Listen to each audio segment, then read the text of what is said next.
dog saves my life on a daily basis. My name's Andy and this is Bailey.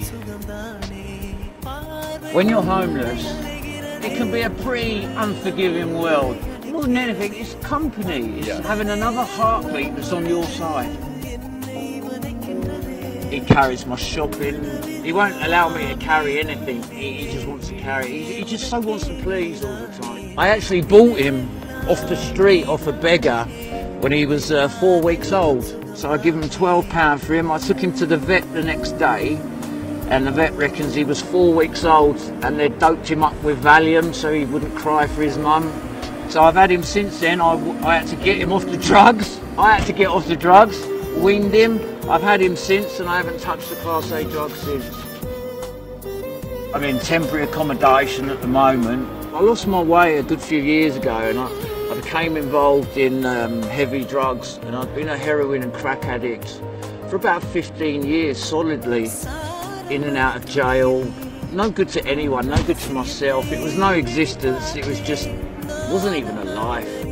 It's a very lonely place. I've contemplated suicide. I've even gone to the bridge. I was going to throw myself in. I had Bailey with me, and I was thinking, do I go in with him? We all only live once. Who am I to choose when his time's up? That was the lowest I've been. Yeah. And I ended up I sat there for a couple of hours, just staring at him, and he just convinced me. Because there is communication there. It may not be words, but it's there. He turned me around again, to say he's a lifesaver. When you're stood there, hungry, and no one's noticing you, just walking by as if you don't count, in your mind, it convinces you that you are worthless, that you don't count. But with him, he looks to me for his food, he looks to me for love, you know, he looks to me to play with him. It gives me a role.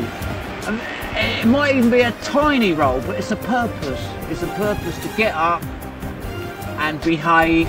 If I get arrested and go to prison, I lose my dog. They'll put him in a home and I'll never see him again. They'll rehome him and that'll be that. If I lose my place, I lose my dog, you know. Of course, I look at it from my own point of view as well. I don't want to be homeless, I don't want to be in jail, but it's that extra incentive to do good. I still wake up and I still think about drugs. You just, as an addict, whether it be drink, gambling, it's always there. It's always there. But I take my dog for a walk and it just changes my mindset. And I've met so many people through my dog, artists, interesting people who wouldn't have given me 10 minutes on the road normally. At the end of the day, when you shut the door and turn the light out, he's the one I reach for, you know what I mean? And he's there, he sleeps under the covers with me and all that. He's just always there for me. Honestly, they can cure anything. It's all about love. It's all about love. And through him, I've learned, because I lost all my family through my addiction and that, I've learned how to give love, more importantly, receive it. And he loves me unconditionally, you know, and it's wonderful. I count my blessings every day.